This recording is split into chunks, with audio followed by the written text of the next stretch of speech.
Always My Soulmate by Watermelon's Melon Felon. Chapter 11, Spirit Guardian. We're hosting a few students from Coldos Vestores. Yuri and Yuko shared a look, finding the news to be interesting. Rarely did they ever get visitors, and technically it would only the Americans or the English. So to get some visitors from a non-English speaking region would be lovely. Nishigori wasn't finished, however. He pulled out a Quidditch magazine from seemingly nowhere and shoved it in their faces. Victor Nikiforov is of the Rameshogoi Rarugs is coming personally. Yuri's interest was caught immediately. He could tell that Yuko was also ready to explode. Victor Nikiforov was one of the best Quidditch players in the world and had been playing Seeker for his team for 5 years. Ever since he joined the team, Russia had yet to lose a game. He'd even led his team to victory 3 years ago at the World Cup. Yuri himself was also a Quidditch player. He was Seeker for the Toyohashi Tengu. Had been Seeker for the past 3 years. Unlike certain countries, they were not the sort to raise their standards for Quidditch players. If the person had the skill and their parents' permission, then they could join the team if they were accepted. They didn't have to be a certain age to join. Skill, not age, dictated entry. Yuri was considered the top seeker in the Asian continent. Victor was considered the top seeker in the European continent. Both of them would be sharing space for however long the Koldosforos students remained. What could happen? Yuko giggled. I can't wait to go and tell everyone. Yuri and Nishigori shared a look, but Yuko was already gone. Nishigori summoned his tsunami and mounted it. Alright, Katsuki-san, there is no time for playing around. Let's train you up so if Nikiforov-san challenges you in any way, you can drill him into the water on your own turf. With a sigh, Yuri hopped onto his Uzumaki and ascended into the stormy clouds. Victor was so excited, especially since, unlike his classmates, he wasn't going to be using a translation spell. He actually spoke Japanese and English and Portuguese, not that those mattered at the moment. Getting the High Mistress to even agree to an exchange program had been hard, but in the end, Victor had gotten what he wanted, while letting the woman think she was benefiting more than he. It was all part of the plan. Victor got to travel to a new country for free, experience the culture for free, and meet his favorite Quidditch player for free! Katsuki Yuri had been on Victor's mind for the past 2 years, and next year Japan would make it to the World Cup where Russia would also be playing, and Victor could face the other in a real match! Finally! He was looking forward to it. Mahotokoro was said to reside at the top of a volcano after all! Yuri always regretted being one of the top students simply because the color of his robes made him stand out. It was annoying! Yes, gold was nice, and it earned him a lot of respect as a top student, but too much attention made him uncomfortable. He already had enough fans from being a Quidditch player and having a cherrywood wand. He didn't need any more fame. They're here! They're here! Yuko yelled, smacking Yuri's arm repeatedly in her excitement. The skies were blue and cloudless for the first time in a long while. In the distance, they could see that a large red creature that had a very rough likeness to a dragon, or maybe a hydra, was flying their way. Attached to it were large golden reins that were being controlled by a very large man. Probably a half-giant, if Yuri was to guess. The carriage connected to the creature was enormous! The size of a house, even! Yuri was sure that the inside was enchanted to make it even larger. It was lovely, decorated in shades of gold and silver with intricate carvings. It was like a miniature western castle on wheels. An entire strip of rock had been cleared at the top of the mountain in order to allow them to land. Yuri had a feeling that the landing would probably shake the foundations of the castle. His assumption was proven to be correct. Also, the former idea turned out to be right, as about 100 students stepped out of the carriage. They all looked perfectly comfortable, and no one seemed to be tired or irritable from long travel. He could easily see Victor Nikiforov in the very front of the large group, smiling widely up at the white jade castle that Yuri currently called home. Victor was as attractive in person as he was in his photographs. Yuri couldn't help but sigh with delight. The Grand Mistress of Mahotokoro stood front and center of her gathered students, her arms folded as she bowed. The High Mistress of the other school returned the respect given and smiled. The two clasped hands in greeting. They were polar opposites. Yagiryo-sensei was small and thin, with long black hair that she merely kept back in a topknot. Her fringe was cut around her face perfectly, not one hair out of place. She was the no-nonsense sort, but did have a soft side here and there. Her eyes were black as the night. The other woman, whom Yuri was informed was named Zlata Petrova, was long. It was the only way he could describe her. Not just tall. Every limb just seemed to be incredibly long. Her hair was golden, and he couldn't see her eyes from his position, but he knew that they were light in color, otherwise they would stand out more. Yuri was lined up with his friends and fellow schoolmates. They made 20 lines of almost 10 each, the best students taking the front position, so their golden robes were perfectly on display.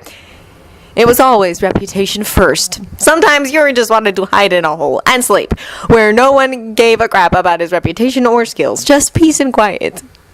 Konnichiwa! Yuri blinked and looked up, finding none other than Victor Nikiforov leaning over him. Yuri had been reclined on the grassy slope on the western side of the castle, in a small place he liked to go when things became too loud.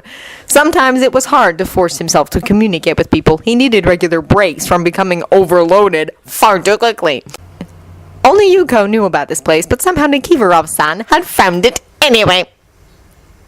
Hello, the smaller seeker murmured carefully. I've been wanting to meet you for a long time, and now we can talk without being stalked. Victor plopped down on the grass right beside Yuri, a grin on his attractive face. Yuri sat up then, looking the Russian over. His hair was gray. He'd actually been born with gray hair, which wasn't that unusual in the wizarding world. Yuri's sister was part metamorph and had a purple streak in her hair when she was born. It happened. Last time he'd seen her, she'd riddled her hair with blonde highlights because, why not? What did you want to talk about? Everything! He found himself bombarded with many questions in which he struggled to answer quickly, so he didn't forget the answer to the next question. Gold is a status symbol. It shows that you are at the top of your studies and magical prowess. It usually takes until the second to last year to reach gold, especially for the hard-working students. The robes are enchanted to change color as you grow in magical ability. White is a shameful color for those who betray the magical society of Japan. The volcano does erupt on a yearly basis, though not at the same time or in a specific order. We are safe here, worry not. I do not have a girlfriend, and I don't want one. Why do you need to know? Victor smiled. Do you have a boyfriend? No. Despite the much lighter views here than in some other places, especially because of soulmates and all, we aren't so open with relationships here. No one at the school would really mind, but even opposite-sex couples aren't overly affectionate in Japan's magical community. That's a private thing. Usually. Circumstances depend. Victor hummed. I've had many girlfriends and boyfriends. They were kind of lacking, I guess.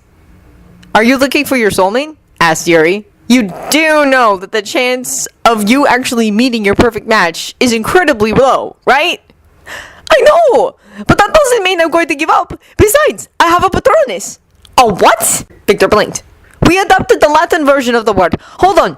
The other stared off into the distance for a moment, before his eyes lit up once again. Shugo Seishin! Oh, in some magical communities, it was a belief that if two people had matching spirit guardians, then they were soulmates. It was supposedly one of the ways that people could tell if they were meant for each other. Another was sexual intercourse. Some other methods were wrong and not legal in Japan. He wouldn't even consider them. Do you have one? Asked Victor. No, that kind of magic is harder to do for those of us who've had relatively good lives. No joyful memory we use is ever good enough. Victor scoffed. You don't need memories, you need emotions. He stood then, clasping a hand around Yuri's arm and pulling him up as well. I don't use memories because no memory will last forever, but happiness can be eternal. Come, let us try now. Yuri stuttered and tried to pull away, but Victor was insistent, pulling out his wand and taking a familiar stance. A second later, a silvery figure leapt forth from the end of the wand and galloped around the small knoll that Yuri loved sleeping on. Victor's Shugo Seishin was an Abraxan. It was beautiful, with long wings that stretched out and a perfect mane of silver hair. Abraction stands for beauty and quiet strength, according to my people. I like to think that it holds special meaning. Victor gestured for Yuri to come and try.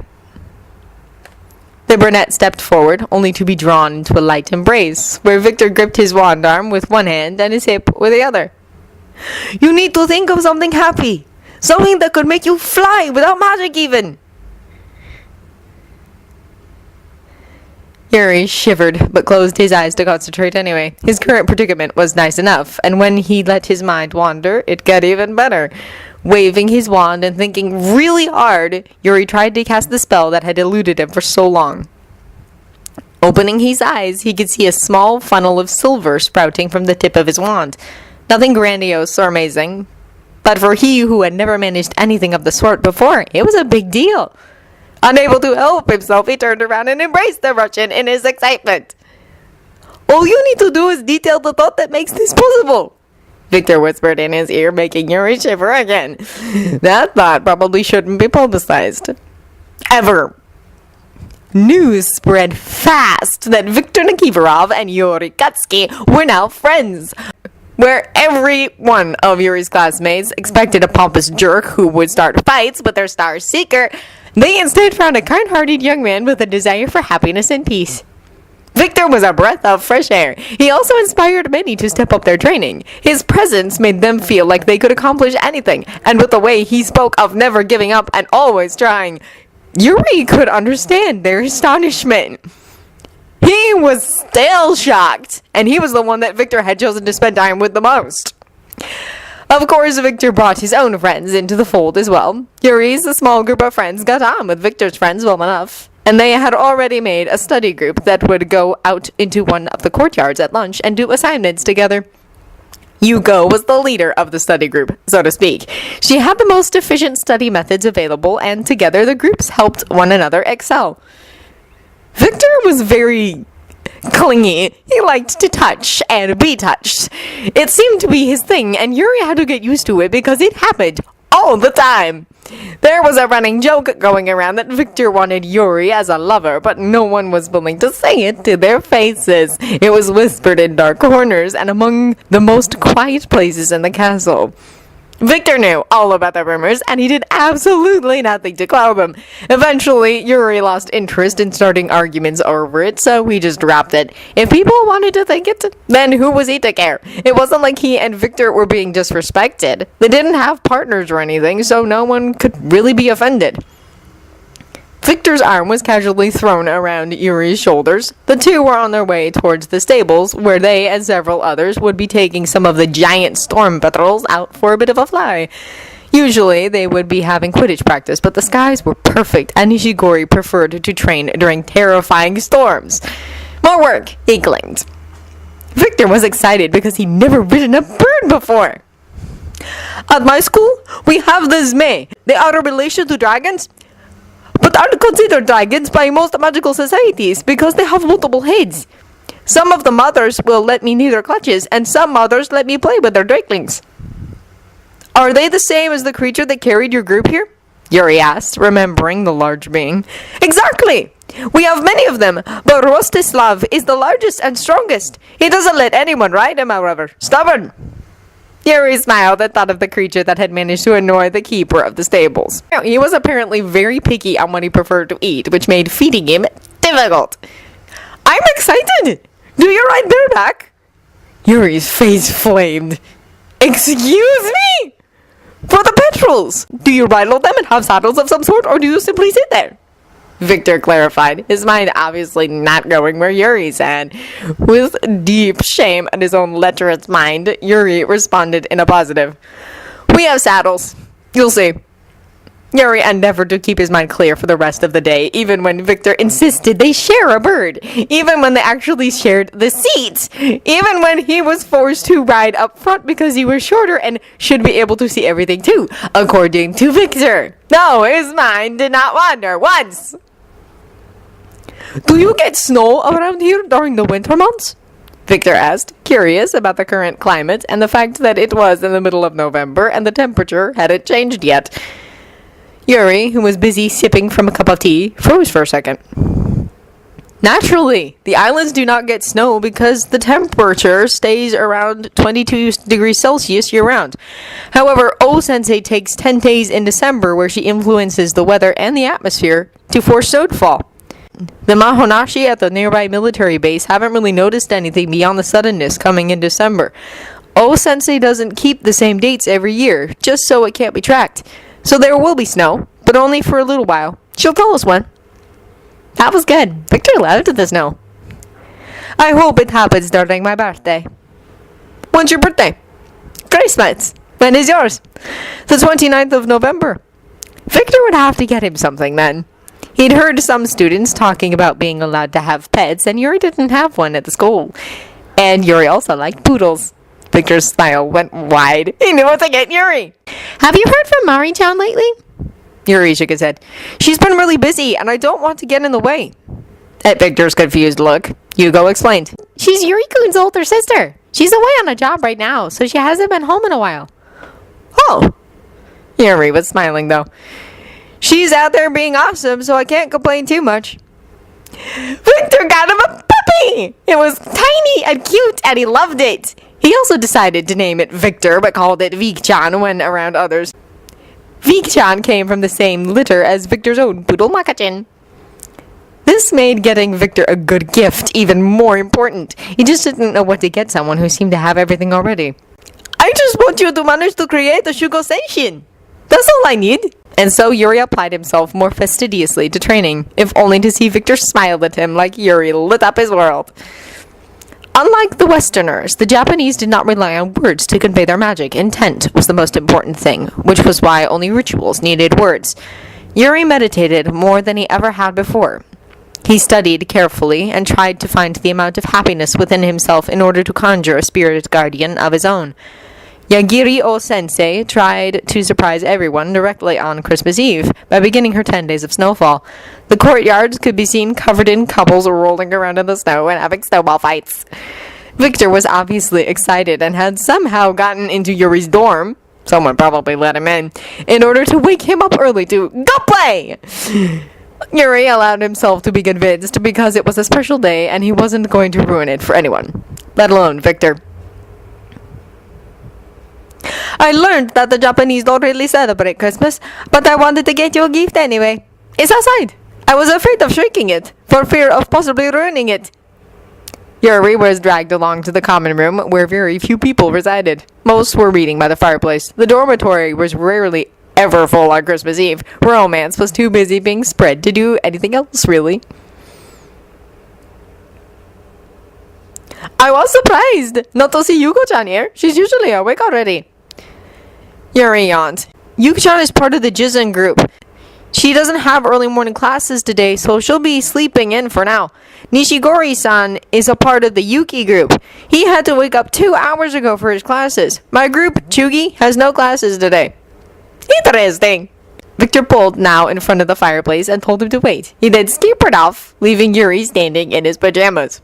There were a few snickers that he chose to ignore because he did not want to feed into their ideas. Here it is! Victor appeared with a large box floating in front of him. It was wrapped in black paper and was sprinkled with glitter. Happy Christmas, Yuri!